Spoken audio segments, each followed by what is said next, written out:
একই ওয়ার্ডে উন্নয়ন এবং অনুন্নয়ন।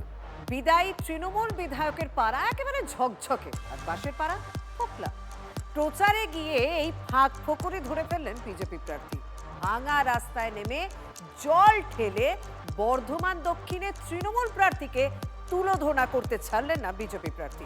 যা শুনে খোকন দাস বলছেন, উনি বর্ধমান চেনেন নাকি? একটা জায়গায় আপনারা দেখেছেন যে কিছু রাস্তার এতটুকু অংশ শুরু হয়েছে। বাংলাই চেনে না, বর্ধমান কি চিনবে? শহরের রাস্তা না পাড়াগায়ের এদোগলি? কোথাও ঢালাই উঠে গেছে বহুদিন আগে, কোথাও এই গরমেও রাস্তায় জমে জল। এটাই বর্ধমান দক্ষিণের তৃণমূল প্রার্থী খোকন দাসের ওয়ার্ড।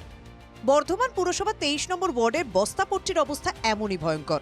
যে পাড়ায় তিনি থাকেন সেখানে ঝকঝকে রাস্তা, আলো। কেউ কেউ বলেন 23 নম্বর ওয়ার্ডে কাউন্সিলর থাকাকালীন কাজ দেখিয়ে খোকন বিধায়কের টিকিট পান, আর এখানেই আঘাত এনেছেন বিজেপি প্রার্থী। তৃণমূল প্রার্থীর ওয়ার্ডে প্রচারে গিয়ে কথা কাজের ফারাক তুলে ধরেছেন। হেভি ওয়েট হলে তার বাড়ির সামনে আপনার রাস্তা থাকবে, তার বাড়ির সামনে আপনার আলো জ্বলবে। দেখুন এখানে সবগুলো ত্রিফলা লাইট জ্বালিয়েছে, টেন্ডার হয়েছে, টাকা চলে গেছে, একটা দেখবেন স্ট্রিট লাইট জ্বলে না।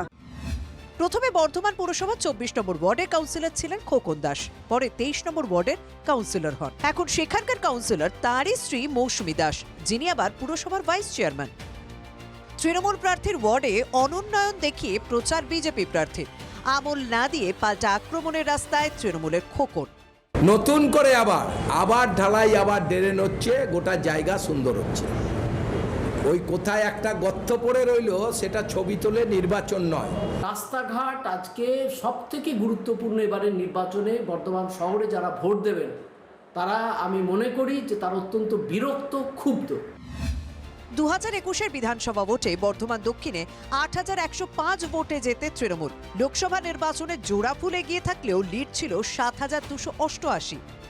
এই প্রেক্ষাপটে বিদায়ী বিধায়কের গড়ে ঢুকে প্রদীপের নিচে অন্ধকার তুলে ধরলেন বিজেপি প্রার্থী। তাতে অবশ্য বর্ধমানের ঝগড়া বর্ধিত হচ্ছে। পূর্ব বর্ধমান থেকে মনতোষ পোদ্দারের রিপোর্ট, TV9 বাংলা।